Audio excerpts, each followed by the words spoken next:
ശ്രീ റെജി ലൂക്കോസ് FCRA ഭേദഗതിക്കെതിരെ രംഗത്തു വന്നിരിക്കുകയാണ് Changanassery archbishop Mar Thomas തറയിലിനെ പൂർണ്ണമായും തള്ളിക്കൊണ്ട് കാസയും രംഗത്തെത്തിയിരിക്കുകയാണ്. കാരണം ജീവകാരുണ്യ സ്ഥാപനങ്ങളിലേക്ക് എത്തുന്ന ഫണ്ട് വിനിയോഗവുമായി ബന്ധപ്പെട്ടുള്ള സുതാര്യതയ്ക്ക് എന്തിനാണ് ഇത്തരത്തിൽ ചില സഭാ നേതൃത്വങ്ങൾ എതിര് നിൽക്കുന്നത് എന്നുള്ളതാണ്. അതുമാത്രമല്ല, വിശ്വാസികളെ അടക്കം പറഞ്ഞ് തെറ്റിദ്ധരിപ്പിക്കുന്ന തരത്തിൽ കൂടി കാര്യങ്ങൾ എത്തുമ്പോൾ ഈ നിയമസഭാ തെരഞ്ഞെടുപ്പ് അടുത്തിരിക്കെ ഇതിനെ ഒരു രാഷ്ട്രീയ ആയുധമാക്കുകയാണ് ചിലരെങ്കിലും എന്ന് തന്നെ പറയേണ്ടത്.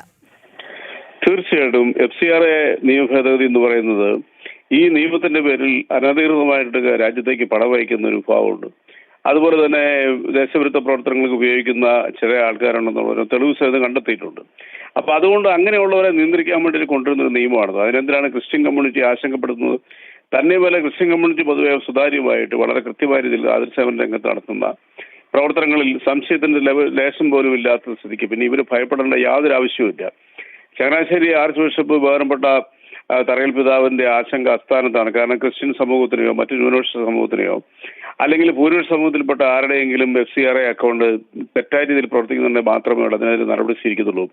അത് ആവശ്യമല്ലേ? കാരണം രാജ്യത്തേക്ക് വിദേശത്ത് നിന്ന് വരുന്ന പണങ്ങൾ ദുരുപയോഗം ചെയ്യാൻ പാടില്ല. കൊണ്ടുവരുന്ന പണങ്ങൾ കൃത്യമായിട്ട് എന്തിനാണ് കൊണ്ടുവന്ന് അവിടെ തന്നെ ചെലവഴിക്കുന്നുണ്ടോ എന്ന് ഉള്ള നിരീക്ഷണങ്ങൾ ഇത് ഗവൺമെന്റ് നടത്തേണ്ട അനിവാര്യമല്ല. അത് ഏത് രാജ്യത്തെ ഭരണകൂടത്തിന്റെ ബാധ്യതയാണ്, കടമയാണ്. അതിനെന്തിനാണ് അനാവശ്യമായ രീതിയിലുള്ള പ്രതികരണങ്ങൾ നടത്തുന്നത്? ബഹുമാനപ്പെട്ട തറയിൽ പിതാവ് ആലോചിക്കേണ്ട ഒരു വസ്തുത എന്ന് പറയുന്നത് ക്രിസ്ത്യൻ കമ്മ്യൂണിറ്റിക്കെതിരെ ഈ രീതിയിലുള്ള ആക്രമണം നടത്തുന്നുണ്ട് എന്ന് പ്രചരിപ്പിക്കുന്നത് അടിസ്ഥാനരഹിതമാണെന്നുള്ളൊരു വ്യാപകമായ രീതിയിൽ തെളിഞ്ഞ ഒരു വസ്തുതയാണ്. അപ്പൊ അതുകൊണ്ട് ഇത്തരം FCRA അക്കൗണ്ട് ഈ രീതിയിൽ നിയന്ത്രിക്കുന്നതിന് ആശങ്കപ്പെടേണ്ട ആവശ്യമില്ല. കാരണം തറയിൽ പിതാവിന്റെ നേതൃത്വത്തിലുള്ള ചങ്ങനാശ്ശേരി രൂപത ഉൾപ്പെടെയുള്ള രൂപതകൾ ദേശവ്യാപകമായിട്ട് പ്രവർത്തിക്കുന്ന ക്രിസ്ത്യൻ കമ്മ്യൂണിറ്റികളൊക്കെ കൃത്യമായ രീതിയിലാണ് തങ്ങളുടെ പണം ചെലവഴിക്കുന്നത് എങ്കിൽ പിന്നെ എന്തിനാണ് ഭയപ്പെടുന്നത്?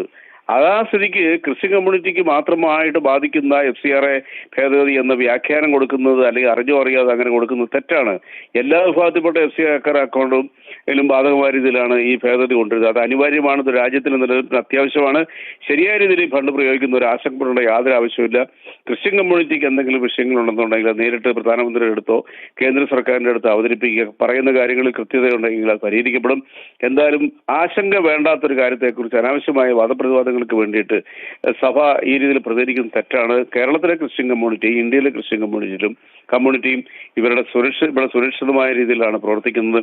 അതിന് യാതൊരു തടസ്സവുമില്ല. ഒരുപാട് സംസ്ഥാനങ്ങളിലെ തെളിവുണ്ട്. അരുണാചൽപ്രദേശ്, ഗോവ പോലുള്ള സംസ്ഥാനങ്ങളിൽ ജനങ്ങളും ഈ ക്രിസ്ത്യൻ സമൂഹവും സംതൃപ്തിയോടുകൂടി തങ്ങളുടെ ജീവകാരുണ്യ പ്രവർത്തനം നടത്തുമ്പോൾ കേരളത്തിൽ ആരെയോ സഹായിക്കാൻ വേണ്ടിട്ടെന്നുള്ള രീതിയിൽ സംശയിക്കത്തക്ക രീതിയിൽ ചങ്ങനാശ്ശേരി അതിരൂപതയുടെ പിതാവ് ഈ രീതിയിലുള്ള ഒരു ആശങ്ക മാധ്യമങ്ങളിലൂടെ പ്രകടിപ്പിച്ച തെറ്റാണ്. ദീപികയുടെ മുഖപ്രസംഗത്തിലും ദീപിക കൊടുത്തിരിക്കുന്ന വാർത്തയിലൊക്കെ ഇത്തരം അടിസ്ഥാന ആരോപണമാണ്. ആരെങ്കിലും സഹായിക്കാനുണ്ടെന്നുണ്ടെങ്കിൽ അത് പരസ്യമായിട്ട് പറയുക.